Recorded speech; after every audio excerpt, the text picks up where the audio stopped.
Changing the blame game. But it's such a fun game, isn't it, Kathy? I To love be it. just, Oh, ah, well, it's much more fun to blame other people because then I can deflect all my problems onto someone else. And I don't actually ever have to deal with them because there's someone else's problem. And if they would just be different, I would be perfect. Um, but it's not really fun to be on the receiving. which works really well for me because everything is my fault. Oh, So yes, yes, we're all set between the two of us. yes. Welcome. I'm Rick from Thriving Now. This is Kathy Bartuli, who has been a co-creator in Thriving Now and has her own website, theintimacydojo.com as well. And today we're going to be exploring the blame game. And we're starting it off with a little lightness because, well, laughter and tears are both welcome here. And preparing for this call, realizing that there have been times in my life where I've been blamed by someone who is actively abusing me.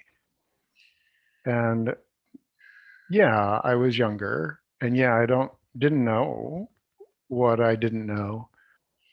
Wow, that was really hard. It was really hard to take on the responsibility that there might be one little sliver of truth about a desire I had or an inadequacy I had. Well, I can think of that both applied.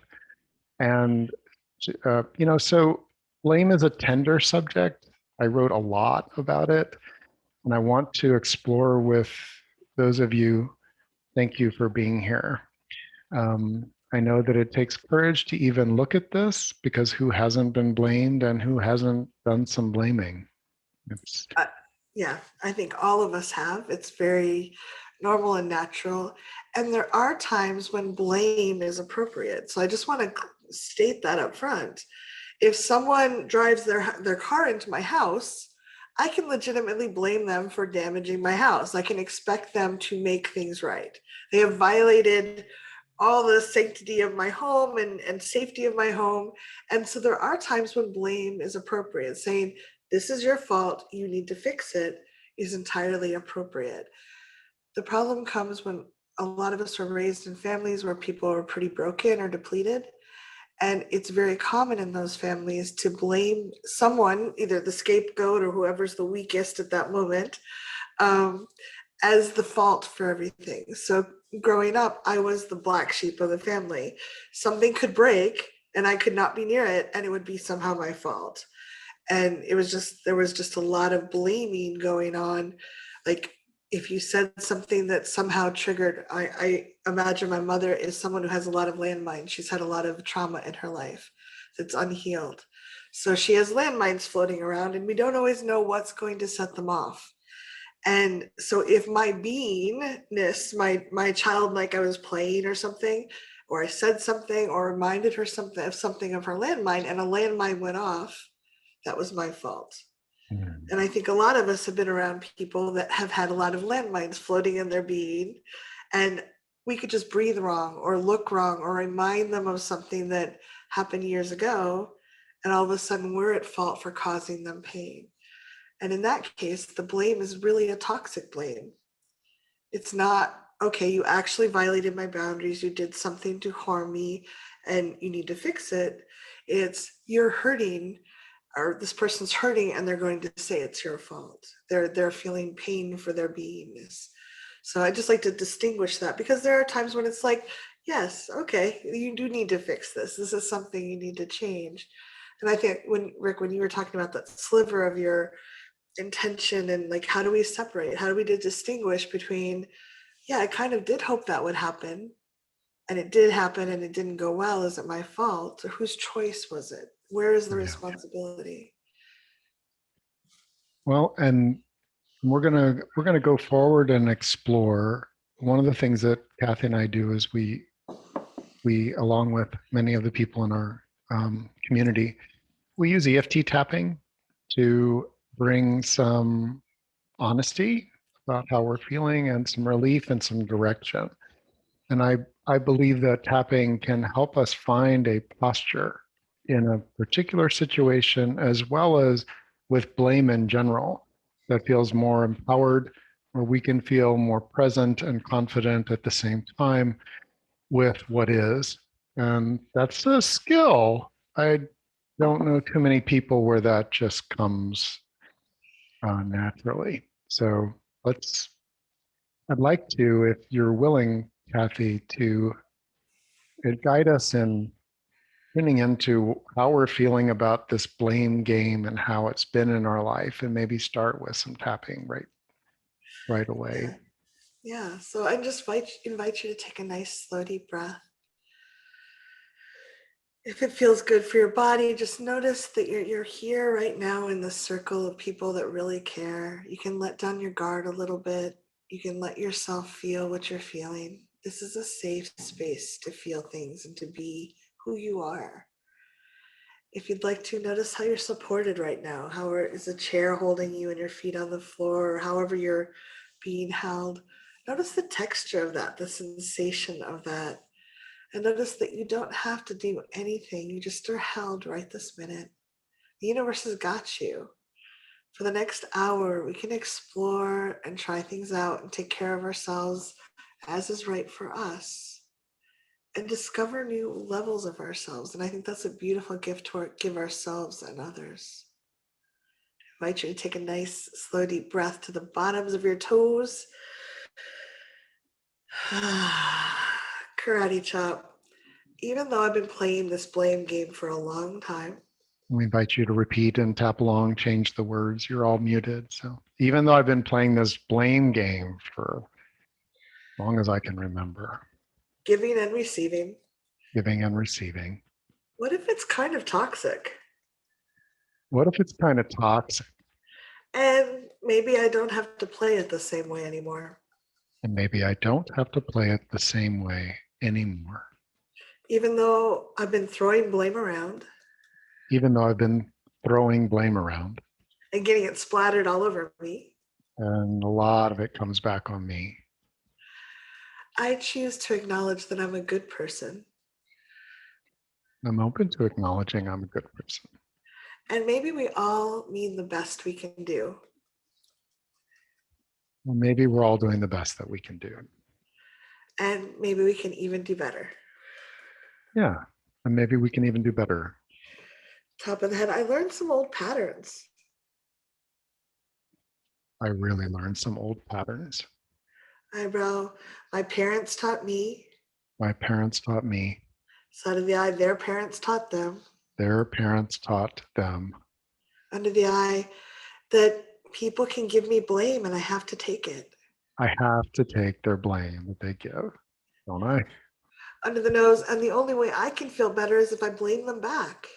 And the only way I can feel better is blame them back or be defensive. Chin, it's not really a fun game. It's not really a fun game. Collarbone, and it's not actually productive. And it's not actually productive. Under the arm, when I give away blame. When I give away blame. Top of the head, I give away my power. Ooh, I give away my power. Eyebrow, I can't change something that exists in someone else. I can't change something that exists in someone else. Side of the eye, and when I accept toxic blame. And when I accept toxic blame. Under the eye, I let other people disempower themselves. I let other people disempower themselves. Under the nose, they're spending all their energy blaming me. They're spending all their energy blaming me. Chin, and they're not actually fixing their own problems. And they're not actually addressing their own problems. Collarbone, I'd like to have a much healthier relationship to this. I'd like to have a much healthier relationship to this. Under the arm, and I invite my being to notice when it feels appropriate. And I invite my being to notice when it feels appropriate. Top of the head, and when I should say, no, thank you. And when I should say, no, thank you. Just take a nice, slow, deep breath.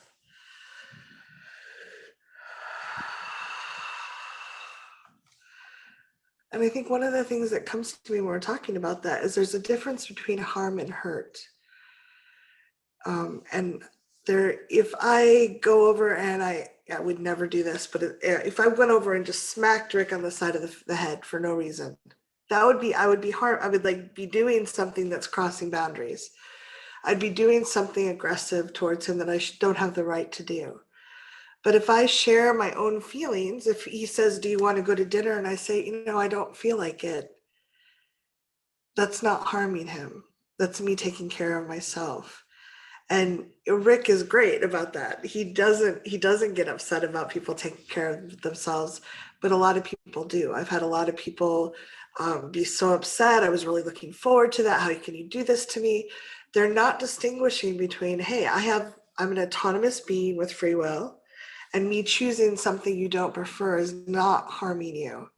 It's me actually taking care of myself versus me like Mhm. actually damaging something of someone else's, or going over and hitting them or something. And I just, if you can, the more we can distinguish that, the more we can get in our own power and say, you know what, I'm okay with you being upset about this because it's really not my thing. Or, wow, I'd like to make amends. How can I help you feel better about something? Because we all do this. I could be in the Starbucks line getting coffee in days when we could be close to each other, and I could step back and step on someone's foot. And for some people that might not be a big deal, but maybe someone had hurt their foot. Like there could be harm done. Like there's actual, and I say, "Oh, I'm really sorry. How can I help you with that?" Versus me making a choice for myself and someone being upset about it. That's a very different thing. What's interesting, um, so I was following you and it Mhm. felt really useful. And and then we got into this situation where if you come over and you hit me, that's an act, intentional act. Yeah. If you call me a name that you know I'm sensitive about being called, that's active harm. Yes. You're intentionally flailing out at me. Mhm. If you're in the line and maybe you didn't notice Yeah. that I'm behind you and you take a step back and step on my foot, I'm going to hurt. Mhm. But I'm just curious if, because this is where we get with blame Yeah. There's a is gray in area this. there. So and I talked about extenuating circumstances in the blaming article, and if anyone has had a chance to read it, might remember that like you gave an example that seems really straight, clear cut. Someone's driving their vehicle and they end up crashing through the front of your house. That seems so clear cut, right? As long as we don't know anything other than that, we don't know that the little 4-year-old from next door jumped out in front of the car and the only place to go was through your fence and through your front yard, even though Yeah. they were traveling the speed limit. So now we're like, dang, it was so much relief knowing Yeah. that we had someone to blame. Yeah. Um, and so this is this is where my question about changing the blame game comes from. It's it says, okay, we jump to blame pretty damn quickly. Most humans that I see, we blame people for their attitudes, their choices, their lack of awareness, their over awareness, their sensitivities, their lack of sensitivities. And I'm going to make an assumption here that the people that are showing up for this call are probably more likely to take blame seriously and what I call blame taking in. It's Yeah. like I care about this person, especially if it's someone in your circle, your community. Care about this person and they seem really upset. And I don't want to be one of those people who just say, "Why are you being so sensitive? Pull your shit together." Oh, yeah. That's Right? not Like helpful. we don't like there's a quality of and I think this is the susceptibility for people that want to and have some skill at at growing and changing and healing and creating safer spaces, we spaces that really nourish other people, that's really dear to them, that we don't get to be the person who never apologizes. Yes. So that's like, ah, dang, I don't get to be them. It's impossible for me to be that, and I don't want to be. But that's a posture. That's a defensive posture that some people can do. Yeah, So I think, where's the sweeter spot in here? And I think that's part of the exploration is how do we shift out of the blame game into something that's more empowering and clear and has a posture of mindful presence and caring. well, and I like what Drew said too. What if the person in line who you stepped on says, or some who the person in line who stepped on you says, "Well, it's your fault. You were standing too close. Maybe you were standing too close. Maybe you were sticking your foot under their foot." Like, there's Or a had a lot of phone in your face and you're just kind of yeah, not paying attention and yeah, you're in their space bubble. So yeah, I'd like yeah. to tap for a moment on um, uh, if you have something that's coming up for you in the chat, please feel free to share that. I'd like to do another round of tapping um, on the feeling of being blamed and shamed. Yeah. Blame and shame, not a surprise. I think that they rhyme. Okay. So this time, allow yourself to feel like, what is it like to be blamed and shamed? What comes up for you? Do you get all like, yes, I'm a horrible person? Or do you get defensive? Or does it, do you have a range? Whatever it is. Even though I've been blamed, Even though I've been blamed, and sometimes I really take it in. and sometimes I really take it in, And sometimes I get really angry, and sometimes I get really angry, like I'm defending my tender parts. like I'm defending my tender parts. Oh, I really don't like this game. I really don't like this game. But some people really have blamed me. Some people have really blamed me. Eyebrow. Some of them needed me to look ashamed. Some of them needed me to look ashamed. Side of the eye. With some, it was safer to look ashamed With some, it was safer to look ashamed. under the eye. That's one of the rules of the blame game.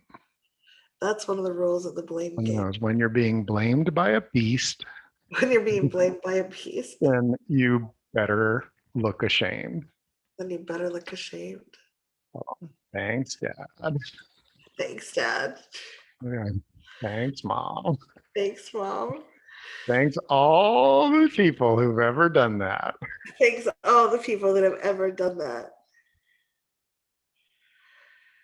And notice what's happening in your body. If you're getting a little more activated because we're touching on some sore points, keep tapping. It's one of the things that tapping keeps energy moving. You can tap while you're listening. What came up for you there? Well, I think one of the things I'd like, we're going to link to this more so you can dive into it if you want, but I think the drama triangle is a good way to start looking at this. The drama triangle says there's a person or a role, it can be internal as well, but usually there's people that take on these roles and they can switch. There's the prosecutor, the blame person. You should, that's often you should have known, you should have done, you should have.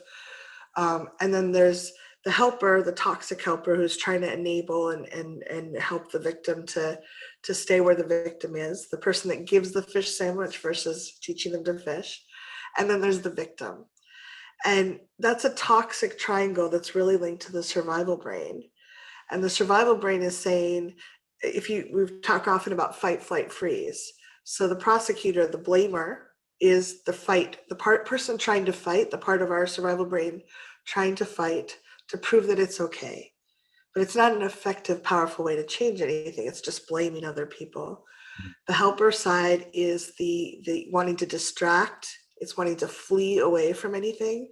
So let me distract you with food. I'm going to help you out by giving you food or distraction so that you don't have to deal with this. And the victim is like, I can't do anything. I'm passive and stuck underneath this problem.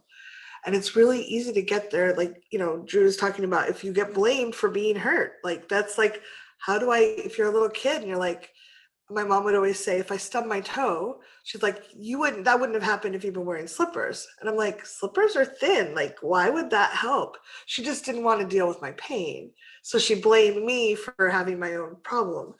But there was just this little kid, like, I don't even know how to deal with this. So there's just all this mess that comes up when we're, it's a reactive survival brain. Our primitive brain is just like flips. It can flip between all those different roles, trying to figure out how not to actually feel the feelings and face the problem. Versus when we can step out of it and go, okay, I'm going to actually face my discomfort around this and say, what is yours, mine, and ours? Like, this is mine. I'm going to fix it. That's actually yours. You can fix it. Or there's a relationship where we're kind of in that gray area that maybe we can fix it together. Could you please step back a little bit and I'll be more aware of my feet? I won't be dancing while I'm in the Starbucks line, but I'm going to ask you to step back too. So I think that we can, tapping is such a powerful way to calm our survival brain and help it see different options, because there are often different options besides just blaming other people or trying to hide and get away from that blame and trying to be small enough that we don't attract that blame. That's what a lot of us do, I think. Yeah.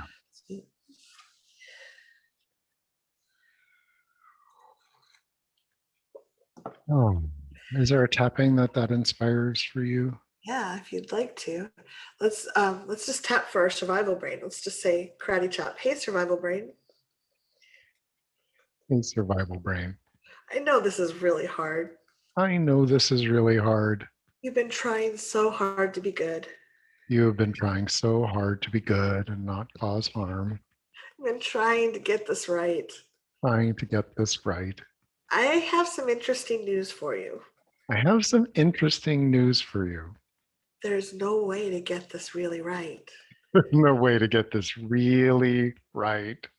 People will blame us for things that aren't our fault sometimes. People will blame us for things that are not our responsibility. And that can feel awful. And that does feel awful.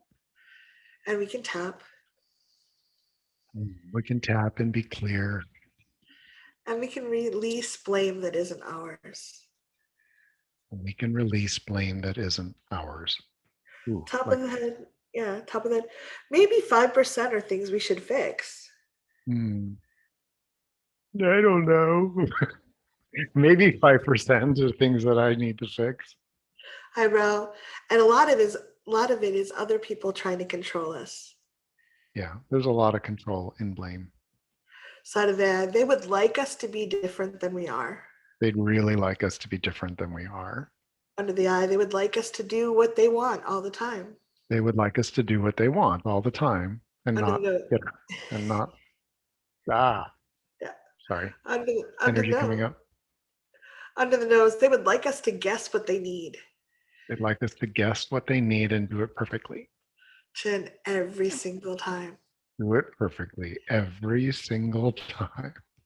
Collarbone, that's too much. It is so too much. Under the arm, it's also not our job.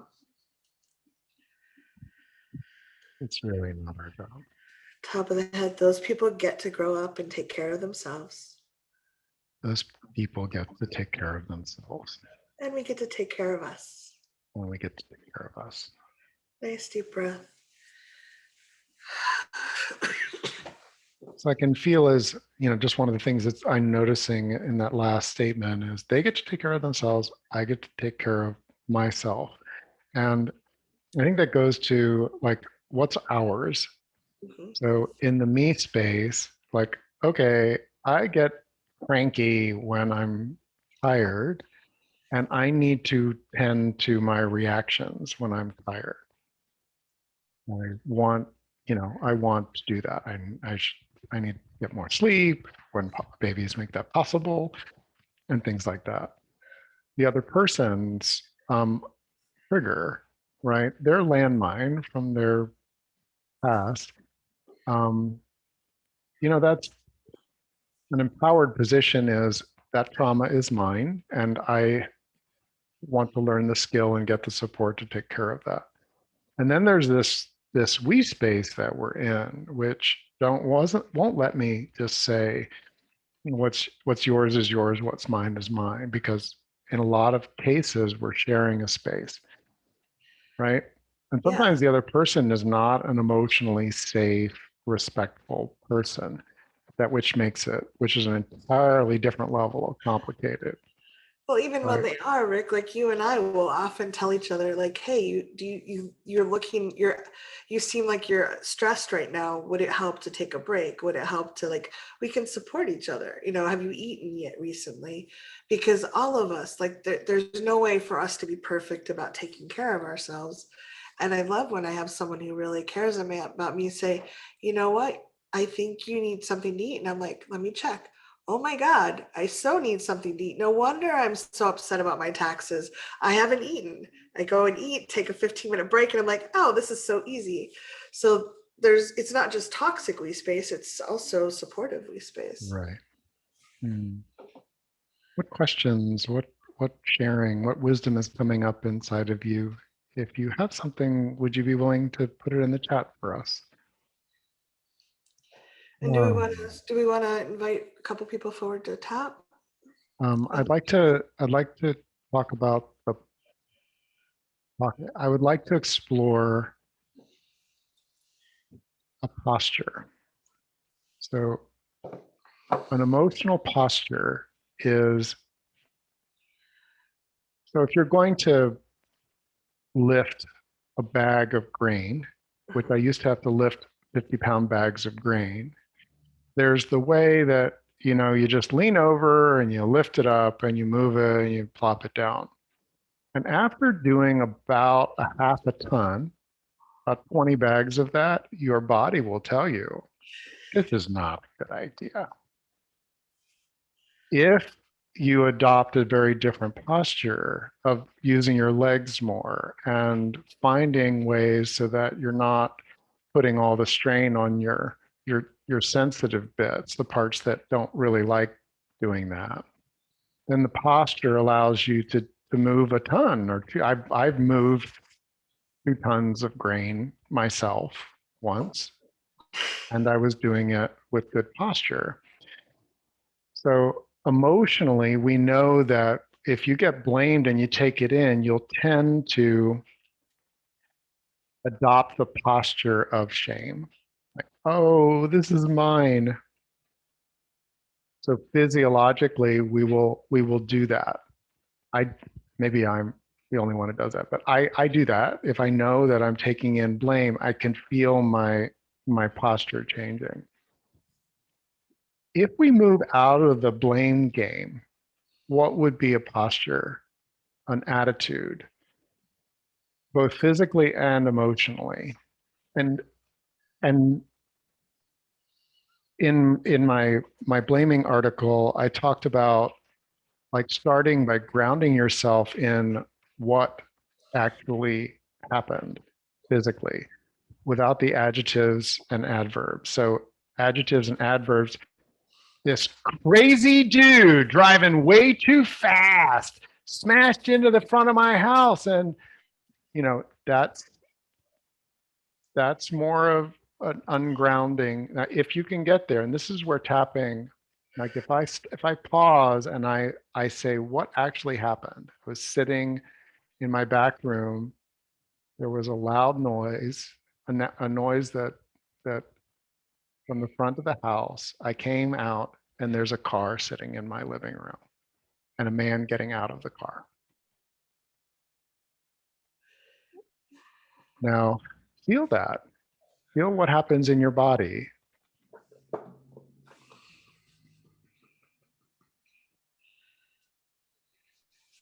I believe that if we regulate ourselves, if we use tapping or grounding, the energy of becoming more calm, like quieting sensation and calming and rising into like presence, a kind of like, okay, I can feel what's here. That's that's that we can say, well, what actually happened? Oh, I was in the Starbucks line. I took a step back. There was the feeling of a foot. I lifted my foot up. I turned around. The person said, ouch, or asshole. And we're like all things, grounding is a, if we can ground ourselves at all, like just starting the trend toward being more grounded, our primitive brain says, okay, we're actually moving to a resourceful place, a responsive place. A pause can be really helpful. Hey, can we pause here for a sec? That really startled me. Or I can tell you're hurting. Can we pause here for a moment? And and yeah, I'm noticing I did that today. Like I I had taken my shoes off. My partner said, "Hey, can you take the baby because I need to um, unpack the car?" And I said, "Oh, she'd already been with me for 2 hours and she was pretty hungry." And I said, "It's probably not going to like that very much." Now, there was some kind of primal sound coming from my partner.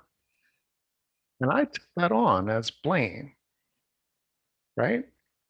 Like, oh, I said something. And it wasn't a great, I mean, it's not something I would choose to say, but it's something that was authentically that I said. And I took it on. And what I did is I paused and grounded, and the energy shifted. Now, this isn't like someone poking you in the chest and saying, you need to be more positive about your parenting or something like that. That's that like inner triangle. Like I prosecuted myself and victimized myself pretty quickly. And the pause and the regrounding of like, what just happened? Oh, I took my shoes off. My partner needs to take things inside. She asked me to take the baby. I said this. Oh, now there's a lot else to it, and any emotionally and energetically sensitive person is going to be aware of all the, be aware of a lot of different dynamics. Yeah. No, I loved what you shared. I think one of the things we can look at is Rick was able to separate the story from, we get an emotional reaction and we create a story about it. And if anyone ever says always, you always do this, you never do that, that's blame. That's like no human always does something. Like no human never does. Like we're more diverse than that. But separating the story out, and I think that's also useful. Someone shared in the chat that it's much easier to blame someone or something for an emotion or state that I'm having trouble moving through, and it can also, and someone else shared about blaming internally, which also can happen. Like that's, we get trained at different ways to cope with something. We think it's the best way to do it, but if you imagine that you want to chop down this tree, yet you're blaming this tree, you're putting all your focus on this tree, and maybe you're hitting this tree over here with an axe, is this tree ever going to fall down? It's, maybe of old age or luck, but when we're putting blame outside, or accepting blame that isn't ours, we end up just ignoring the problem. The problem is still there and actually can get reinforced. And for a lot of people, when we have strong feelings, when we were little, and often, unfortunately, our parents didn't have skills. We didn't have skills. Our parents didn't have skills to deal with this. What we can do is just tap on the feeling. All we have to do is make little baby steps forward, Yeah. just feeling it just a little bit. And also, if someone's blaming us for our own pain, we can start saying no a little bit more. It's all it is baby steps forward and saying, wait, this person is blaming me for getting hurt because they don't want to face the feelings. And I can start saying, well, that's their thing. But it's muscles we build up over time. Yeah. Right, John. Even though this energy is complicated Even though this energy is complicated. and it feels pretty toxic. and it feels pretty toxic. Sometimes I take the blame. Sometimes I take the blame. And if I really look at the situation, If I really look at the situation, I'm not responsible for anything bad.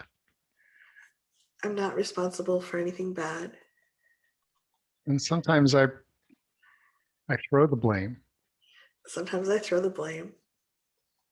And it's more complicated than that. And it's really more complicated than that. It's really pretty complicated. It's really pretty complicated. Eyebrow. We seem to use childish rules for a complex game. We tend to use childish rules for a complex game. I learned blame as a child I learned blame as a child. under the eye. And the rules are pretty childish. The rules are pretty childish. The situations are complex. Situations are complex. Jim. But who's to blame? But who's to blame? Hold on. Who's to blame? Who's to blame? Under the arm. Is that really the best question here? Is that really the best question here? What if I didn't get to that question until I looked at 5 or 6 others? What if I didn't get to that question before I asked 5 or 6 others?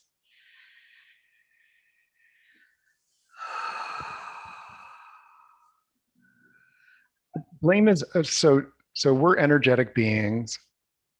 Energy builds up in us, and we need to do something with it. Blame feels really kind of mixed up with a lot of primal threat, like you said, Kathy. This triangle, the drama triangle, because blame can feel really dramatic, like unlike anything else in my nervous system. When the blame game is happening with someone I actually care about, and can't just dismiss, then there feels like there's this really big drama going on about, like, I'm trying to, yeah, we're playing a blame game. And we know that, like, grounding, one of the things that we can do is pay attention to our posture, like mentioned before, but also finding some questions. For example, someone mentioned, I still blame my parents, and they've both been dead for 15, 20 years. And that's where, like, what actually happened? My parents did this and this and this. I asked for this. They didn't give it to me. Now, that's if you get it to the place where you can describe something that actually happened, that's what you believe happened. One of the things, that a posture that I'm exploring is, and I had a need for, so back to children, I had a need for feeling like my parents were on my side. I had a need for safety. I had a need to have my feelings acknowledged as being really human. I had a need for encouragement. I had a need for, like, they're in nonviolent communication, they have all of these needs that we're very human and we need, just like we need selenium. What do you need selenium for? Well, because you're going to really be sick if you don't have selenium. You don't even need to know what it is, but if you don't have selenium, you're going to be a sick puppy, human. Puppies get sick, horses get sick if they don't get enough selenium.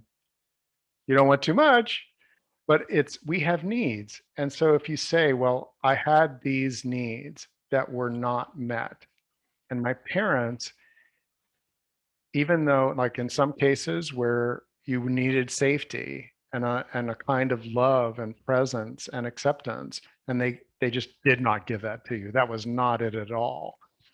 Like, I really needed this, and my parents did not give that to me. They did not meet that need. And that is the unwanted reality. Tap, tap, tap. Now, can you feel like, for me, at least in my nervous system, when I think of a specific experience,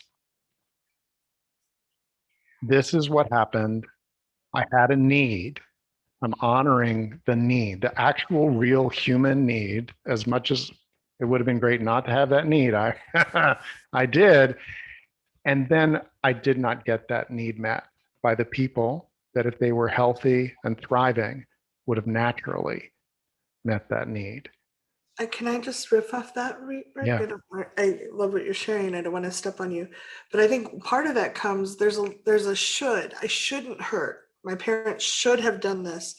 And I think one of the things that keeps blame locked in place is there's an assumption of guilt, assumption of intention. I think 99.9% of flaw fails the where we end up feeling hurt from each other. They're not intentional hurts. Someone's distracted, they're focused on something else, they don't know our cultural paradigms. I think a large portion of what we experience as things we blame other people for or we're blamed for are not intentionally to harm. And yet I think blame gets locked in because there's a sense of you should have known. I should have never experienced this hurt, or I should have never caused that hurt. And it gets locked in place because we're just like, no, rigidly, this was wrong, versus, oh, that person that crashed into the front of my house was trying to avoid a 4-year-old. I'll take putting in a new window. Great. So glad you missed the 4-year-old. And I think if we can kind of start, like Rick's talking about, looking at what actually happened, and our parents were really kind of broken or really depleted. Yes, maybe they didn't meet our needs. Maybe they did really harm us in some ways, but it wasn't, the intention wasn't to come and mess us up.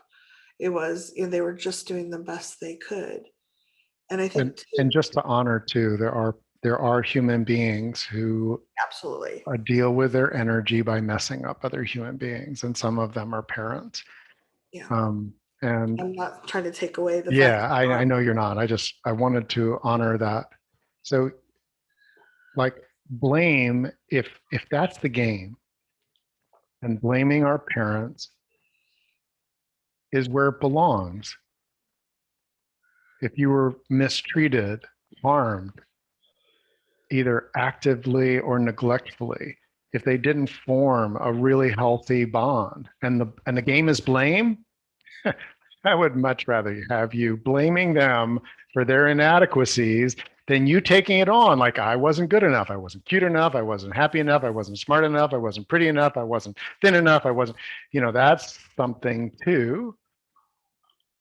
Like, a lot of a lot of healing can come from switching out of, wait a minute, I was a cute kid, look at this picture, I didn't deserve to be. And that means we're still in the blame game. And honestly, defensiveness is less toxic. We Defensiveness on the part of someone who's doing harm, actual harm, is really unsettling. and there are people out there that will harm. I really think most of those people are incredibly in tremendous amount of pain internally. And the only way, I've done a lot of I have my own abuse backgrounds, and there's a lot of studies about how an abuser will often try to elicit the feelings they felt when they were abused themselves. They want to see the expressions of terror or fear or pain on someone else's face so it can feel like it's displaced out of them, which is really hard to, like, wow, someone was willing to hurt me so they could avoid their own pain. That's hard to look at. That's hard to face, that there are people out there that are willing to take that extreme step to feel a little better for a little while. Yeah. And tapping is really powerful for that as well. So, uh, Kathy posted about the drama triangle. It's out at thrivingnow.center. And I found a graphic. There's the drama triangle, and then there's the empowerment triangle. And um, Kathy, I think that's part of, if we can switch out of being a persecutor of ourselves and to encourage. And one of the things I think that is encouraging is, like, what do I value? If I have, if I have, if harm as a result of something that I've done. Like I was watching my phone and I stepped on someone's foot and they're really harmed by that.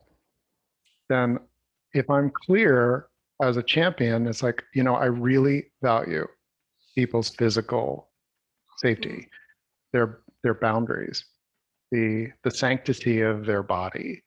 And I was careless. And I'm going to champion myself to be more aware, not out of like, you need to, whip yourself. That's the persecutor. The champion goes to values. And then the coach also, like, oh, okay. So, what are some ways that I can be in clarity about my values and how to put those, embody them? Mhm. If I value kindness, but I wasn't kind to myself or others in a certain case, how can I how can I cultivate more kindness energy inside of me, activating that inner coach? And instead of the victim, the creator, someone who says, okay, I was really harmed. And I really appreciate, Kathy, you bringing that distinction between harm and hurt. Um, when we're children and we are not, our needs are not met, we are being harmed. If we're in a relationship and we have agreements that are being broken over and over again, if our safety and the sanctity of our body is being not honored and respected, then there's harm there. And when we're being harmed, um, the the the creative person, if you can get out of victim, Mhm. and sometimes that's really impossible-ish by our primitive brain, but if you get a moment when you're not in victim and you think about, well, what do I value? And what kind of boundary would make that value, allow me to embody that value? Like, um, is this making sense that we're looking Yeah, for ways to, I'd yeah, like go to ahead. riff off that with the chat.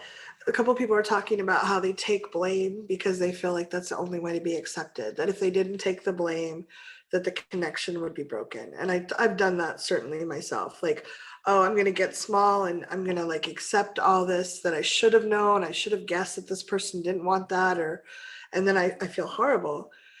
So that's the drama triangle. And if I want to step out, I realize, like Rick said, I value connection a lot. It's my heart really longs for deep connections with people.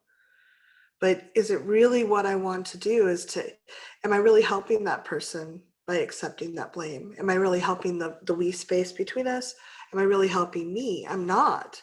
It's not good for any of us because that person that's blaming is actually avoiding a problem they need to address, whether it's the ability to feel their own feelings or it's a problem they need to address, or they need to actually. I have a good friend that does not articulate what he wants, and then he gets really mad when I don't do it. And for a long time, I accepted that blame, but that just let him perpetuate this. And he was doing it with a lot of people, and I started speaking up. And at first, there was a lot of upset, and there's still some days there is, but it's starting to get more clear. And he's realizing I'm not the dumping ground for his shit. And there is a risk that that relationship could go away. But if I want to, like, if I'm in the positive triangle, I'm going to champion myself. I'm going to be creative on ways I can take care of myself. I'm going to coach myself. And wow, okay, I'm really depleted today. I'm not, maybe today I don't need to speak up to him, but I can end the conversation and go away. And maybe I'll write a letter later. But it's also like baby steps what we can do forward. How can we start standing up for ourselves and saying, wow, I have this pattern of accepting blame. It's a currency that I'm accepting in exchange for the connection because part of me believes that I'm not worth it otherwise. Would you I'm lead not a worth tapping on that? it. Yeah. Karate chop. Even though I've been accepting all this blame Even though I've been accepting all this blame in the hopes that I'll keep this connection. in the hopes that I'll keep this connection. This connection is actually not what I want anyway. This aspect of the connection is not what I want anyway. The blame is making the relationship toxic Blame is making the relationship toxic for both of us. for both of us. Top of the head, I think I need to accept this blame. Oh, but don't I have to accept this blame? I learned this a long time ago. I learned this a long time ago Side of the eye when I was really little, when I was really little. under the eye, and I didn't have a lot of options for connection. And I didn't have a lot of options for connection.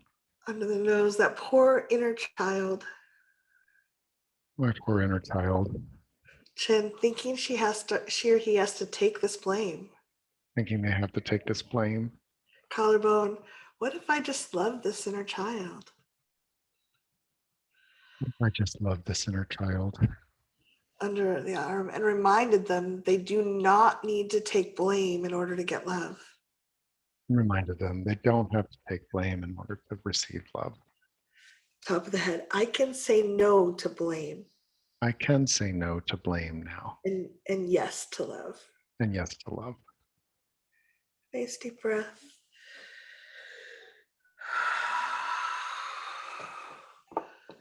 You touched on the tender truth that um, when we've been a dumping ground, um, out of uh, maybe it's a weakness, and maybe what we really felt, we can feel from, like, I can feel, for example, from past experience where someone was really blaming, and by me saying, yes, I'm sorry, it's my fault, and actually like taking it in, even if it wasn't there were extenuating circumstances out the wazoo, but that didn't matter. By me taking on the blame,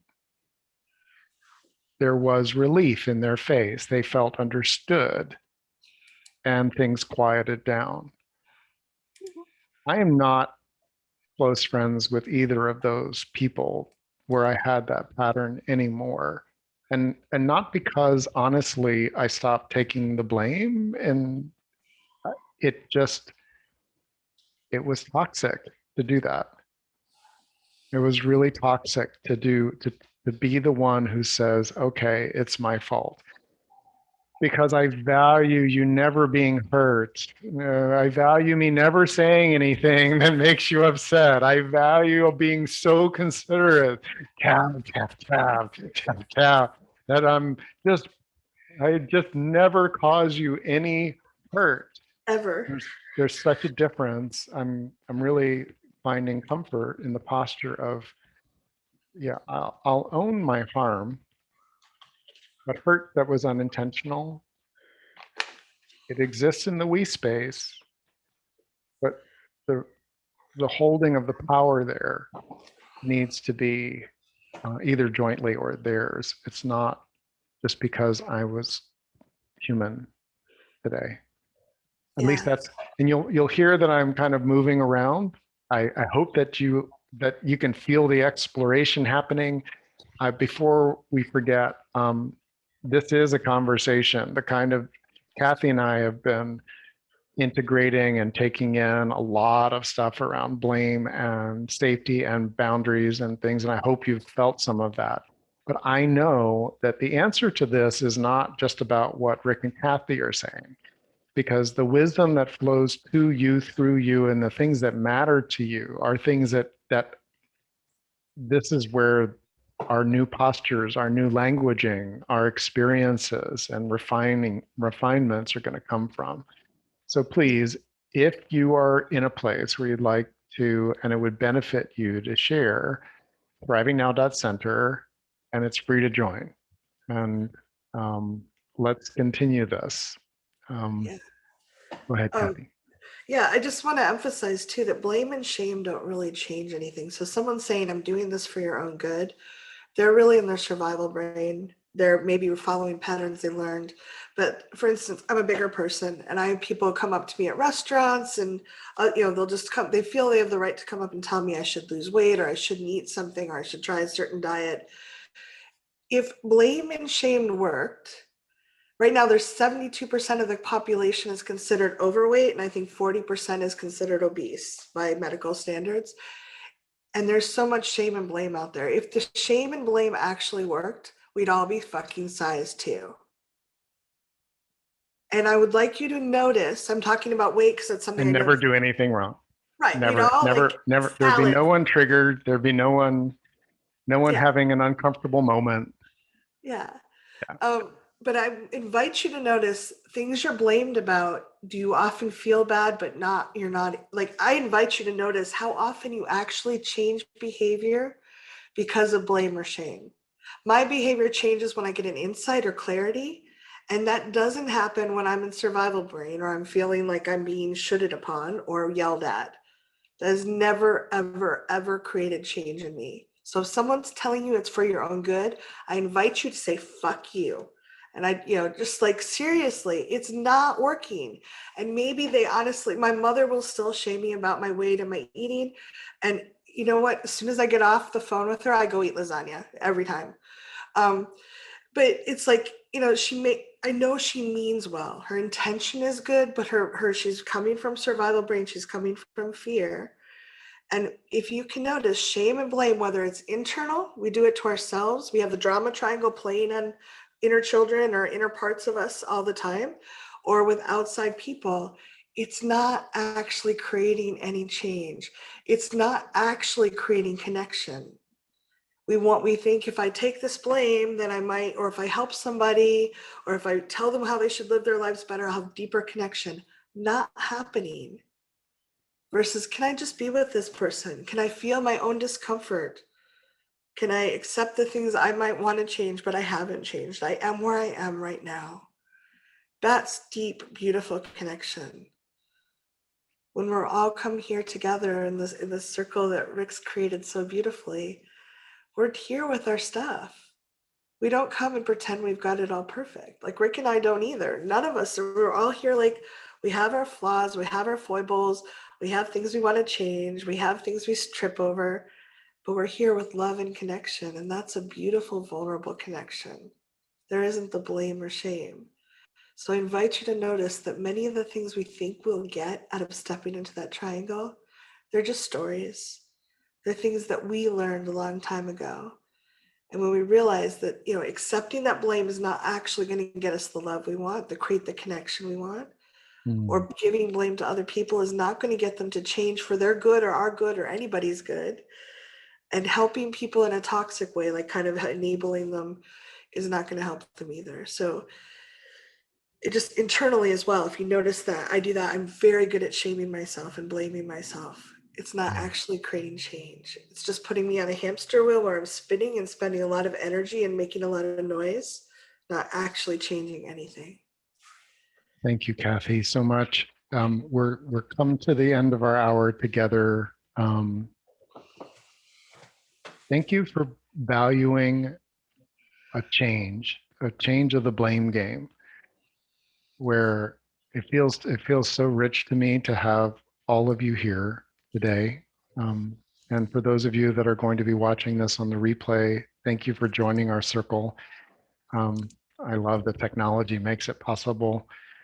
Let's continue the dialogue, um, the exploration, because for those of us where a different way, emotionally freer way, some way that actually makes change something that we can support, champion, coach, and encourage each other, um, that would be awesome. So thank you. Thank you all Yeah. for being here. Yeah, we can remind each other if we get stuck in the shame or the blame, we can remind each other to help step out of it. And that's a beautiful gift to give each other. So Yeah. thank you All all. right. I just, hold on a second. I'm Yeah. going to stop the recording.